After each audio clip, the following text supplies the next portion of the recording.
Hello दोस्तों, नमस्कार और स्वागत है हमारे यूट्यूब चैनल अपना लायर में। क्या आप जानते हैं कि एफआईआर और एनसीआर में क्या अंतर है?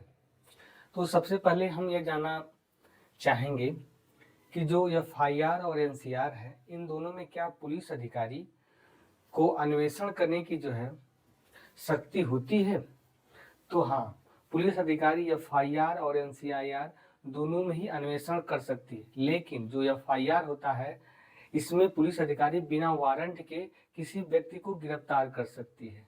परंतु जो एनसीआर होता है, एनसीआर में किसी व्यक्ति की गिरफ्तारी बिना मजिस्ट्रेट के आदेश के नहीं होगी। अर्थात जो एनसीआर होता है इसमें किसी मामले में जांच करने के लिए या अन्वेषण करने के लिए पुलिस अधिकारी को मजिस्ट्रेट की अनुमति लेनी पड़ती है।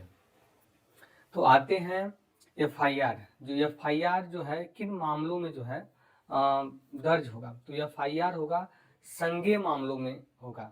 तो संज्ञेय मामले क्या होते हैं? संज्ञेय मामले वो होते हैं जो गंभीरतम प्रकृति के होते हैं, जैसे हत्या, आपराधिक मानववध या गंभीर कोई चोट पहुंचा दी गई, ऐसी चोट पहुंचा दी गई जिससे व्यक्ति की मृत्यु कारित होने की संभावना हो। तो ऐसे मामले जो होते हैं वो संज्ञेय मामले होते हैं। और जो एफआईआर होता है, एफआईआर संज्ञेय मामले में दर्ज होता है और इसमें मजिस्ट्रेट की अनुमति के बिना पुलिस अधिकारी अन्वेषण प्रारंभ कर सकता है। वहीं जो एनसीआर होता है, एनसीआर में यह होता है कि कोई भी व्यक्ति जब पुलिस थाने में जाता है तो सबसे पहले जो है यह देखा जाता है कि जो मामला लेकर वह आया है वह मामला गंभीरतम प्रकृति का है या जो है गंभीरतम प्रकृति से कम का है। तो पुलिस ऐसे मामलों को देखते हुए जो है एनसीआर दर्ज करती है। एनसीआर वैसे भी जो साधारण मामले होते हैं, जैसे किसी को जो है गाली दे देना, किसी को चोट पहुंचा देना, ऐसे मामले जो है गंभीरतम प्रकृति के नहीं होते, तो उसमें एनसीआर दर्ज करा दी जाती है। तो जब कोई भी व्यक्ति पुलिस थाने में गया, उसने एनसीआर दर्ज कराई, तो क्या पुलिस अधिकारी उसकी एनसीआर दर्ज करने के कारण अन्वेषण प्रारंभ कर सकता है? तो नहीं। तो पुलिस अधिकारी क्या करेगा? पुलिस अधिकारी एनसीआर दर्ज करने के बाद उस व्यक्ति को यह निर्देश देगा कि मैंने एनसीआर दर्ज कर लिया है, आप जाकर के मजिस्ट्रेट को भी इन बातों से अवगत कराइए। और पुलिस अधिकारी क्या करेगा? जो एनसीआर दर्ज किया है उसकी एक कॉपी मजिस्ट्रेट के पास भेज देगा। अब वह व्यक्ति और जो कॉपी थी वो मजिस्ट्रेट के पास चली गई, तो उसके बाद क्या होगा कि जो व्यक्ति एनसीआर दर्ज करवाया है वो मजिस्ट्रेट के पास जाएगा और अपनी बातों को जो है, जो उसने एनसीआर दर्ज कराई है, उन बातों को वह मजिस्ट्रेट को बताएगा।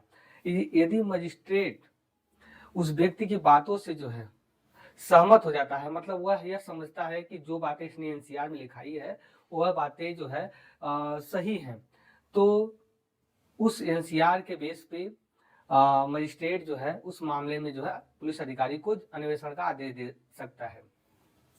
और जो एफआईआर होता है और एनसीआर, इन दोनों में जनरली एक बात कॉमन है कि जो पावर जो है पुलिस अधिकारी को एफआईआर में अन्वेषण करने की शक्ति रखता है, वो एनसीआर में वही शक्ति उसमें भी रखता है। एफआईआर क्या है? एक सारवान साक्ष्य के रूप में इसका उपयोग नहीं होता, यह एक ठोस सबूत नहीं है, यह केवल मामले का एक आधार होता है। जो एफआईआर होता है यह किसी भी व्यक्ति को दोष सिद्ध करने के लिए नहीं होता है।